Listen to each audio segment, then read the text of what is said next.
I was thinking this morning, it's funny how our mind is like a computer, really, set to detect any viruses, and basically our whole mind is like folders, millions of folders, everyday events, every year events, and it's just builds up in millions and billions of folders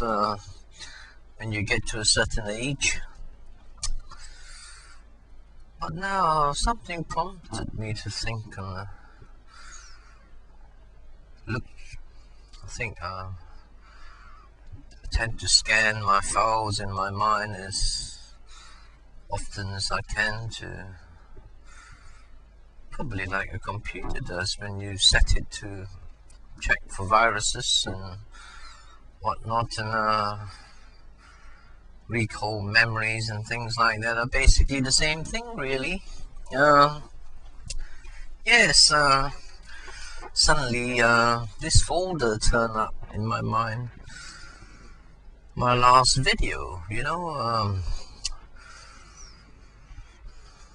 recalling it in my mind and what was posted, and it sort of, like your computer does, it brings a folder, it says it's checked so many folders, so many thousands of folders, and like three they're not very sure about and whatnot, and this particular folder turned up the last movie that I made, basically. So I'm looking through this folder in my mind, and it's a prominent folder picturing a extremely grey cloud, and through this grey cloud suddenly I saw a sparkle. I don't think the sparkle was necessarily within the folder, but that grey cloud enlightened me of this light that kept on shining on me every so often that I never saw. This light now and again appeared and trying to call out at me, and I never saw it somehow. I saw it, but never acknowledged it to be a Pacific light, until I looked into this folder, and it's full of grey clouds, and it made me wonder, could it be sometimes, that our life is filled with so much of grey clouds covering something up in our life? We're so, in a sense, trapped in the depths, wandering through these grey clouds, and we fail to see the light that is trying to shine through onto us and communicate with us and talk to us and be involved with us, because we're so messed up and involved with this grey cloud, trying to shift it out of our lives, that we fail to see this light, and finally this light I try to ignore. I try to say to myself, now this grey cloud doesn't exist because it's trying to distract me from something that is extremely important. And as I'm looking and looking in my mind, and I finally saw and started to understand this light that was shining through, and focused deep in onto it, and from now on I'm going to pay more notice of this light trying to shine through, rather than this grey cloud trying to take all my concentration, blurring this light so I can't see. This light fighting to come through that midst of blurriness, trying to communicate and saying to me, I'm here, I'm here. But the thing is, because you pay so much of attention onto these grey clouds, trying to fight it and beat it and get it out of this file, that you forget, your whole concentration is on this cloud. You fail to see that light that exists amongst that jumble in that file, that whole distortion of what this grey cloud is turning into. So what I've decided to do is to exploit this whole logic of this problem that we have of grey clouds invading our files and taking our concentration from the whole picture that exists and focusing our thoughts on to this grey matter. So I thought, now we've got to accept this grey matter that exists, and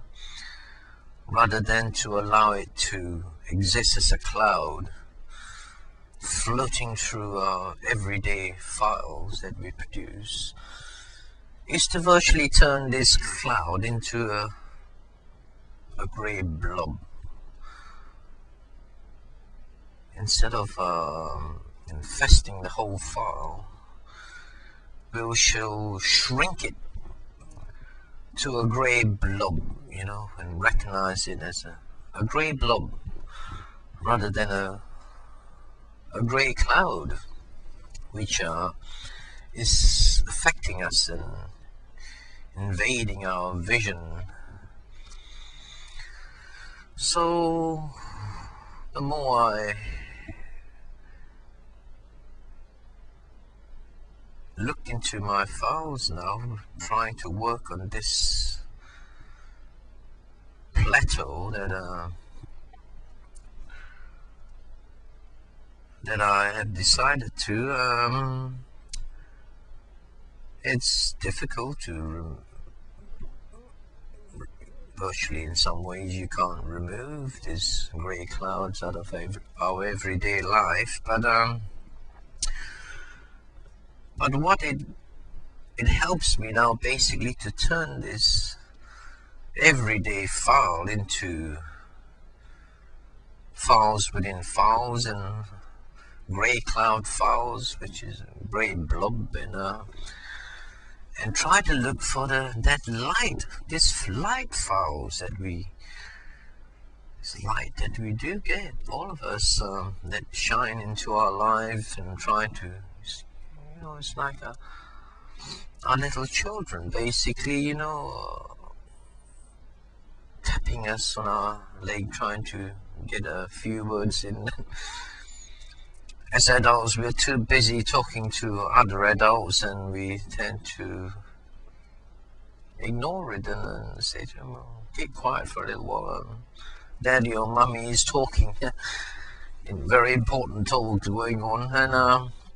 and we tend to forget this this little communication level from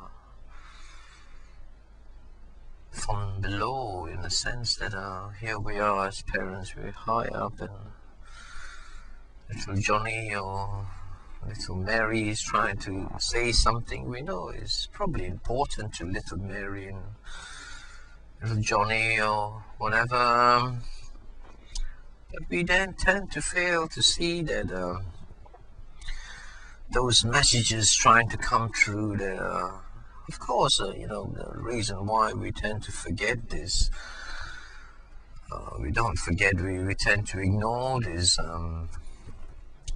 messages coming from little Johnny and Mary, because we're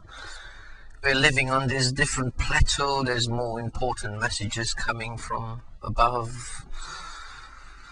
people of our same age, and we tend to put all our attention onto this conversation that is going on. But I think when we reach to our age, sometimes we need to realize that little Johnny and little Mary is grown up to be quite big kids now, teenagers and youngsters with much more interesting and exploitive minds. In some way, they are the light of the future, really. But as you get older, you tend to create this belief that you have to follow the stereotype adults in front of you in their behavior, and you hop onto people that you think that is doing the right thing. But I think that is basically as adults, that is our light, really, our children shining through, trying to communicate, and not necessarily our children, because sometimes our children on this other level, us being parents, and you've got other people's children that have reached into this mode where they want to learn, they want to absorb, they want to get this information, and they want to relate to. I feel that we shouldn't be part of something that we think just because we're going to be part of our children and nobody else's children. I think that is wrong. I believe that everybody's children should be our children, and we all go through different modes in life, different times. There may be certain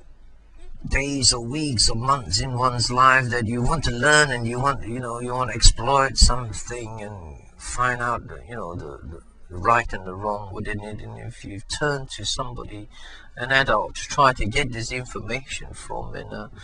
they're ignoring you because they think, no, you're still little Johnny or little Mary. But no, I think there is probably a lot of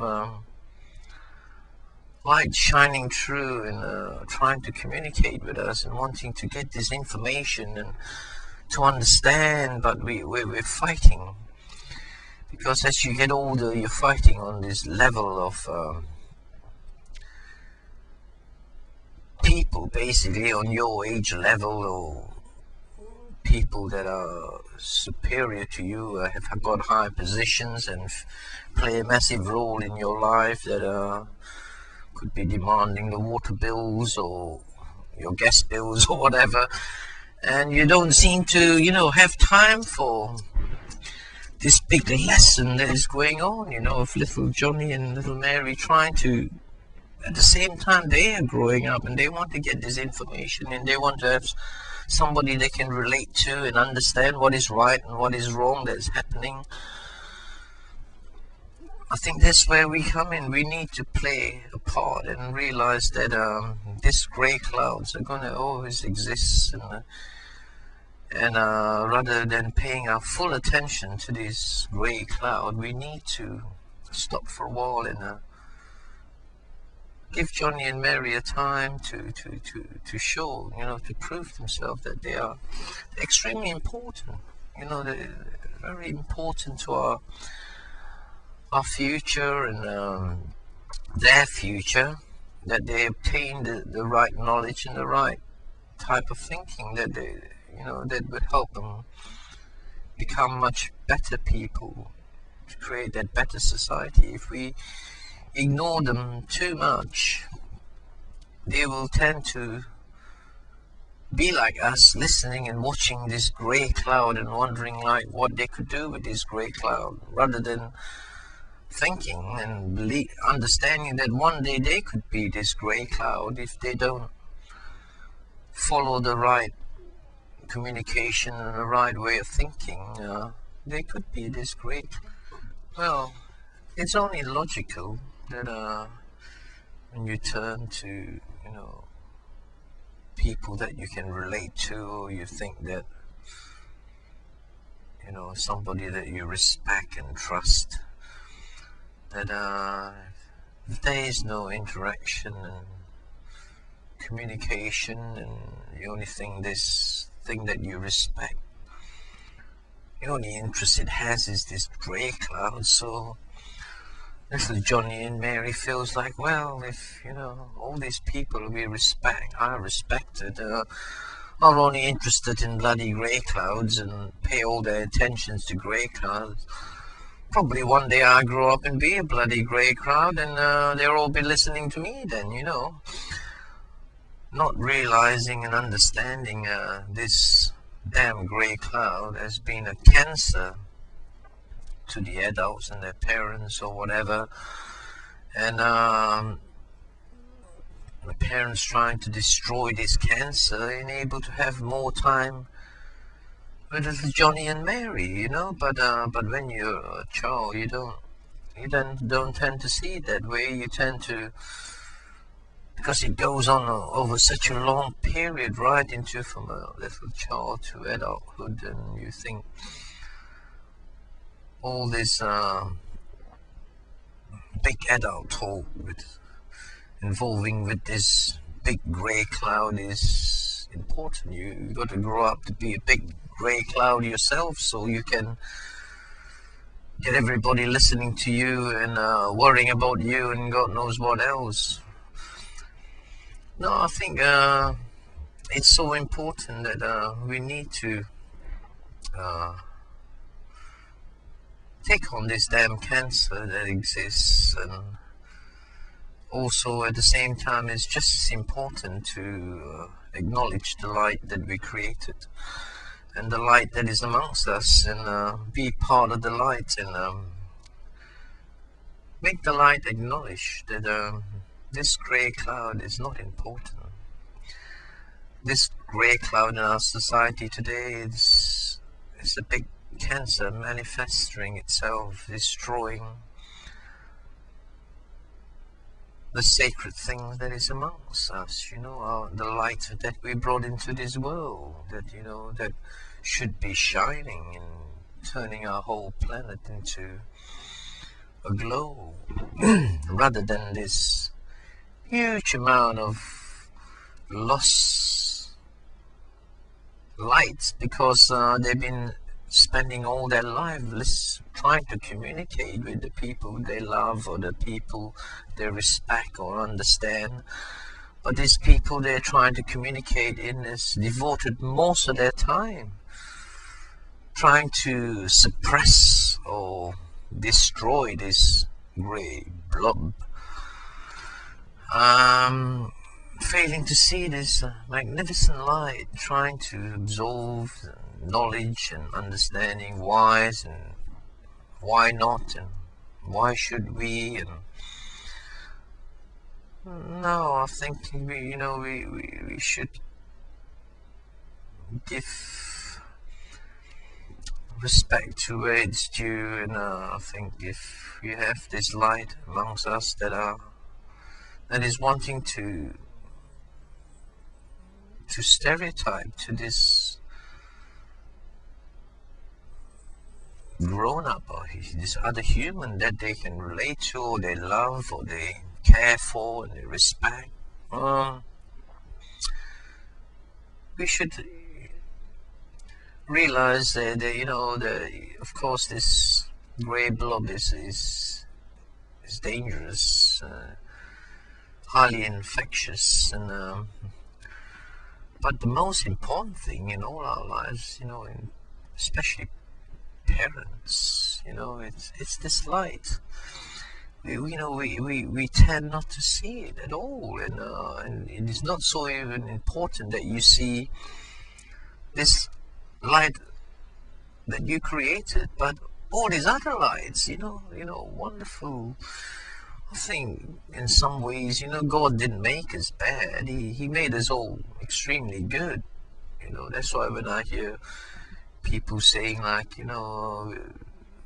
live in this bad world and what do you expect, everything else to be bad, we don't live in this perfect world. Perfect. Is it that difficult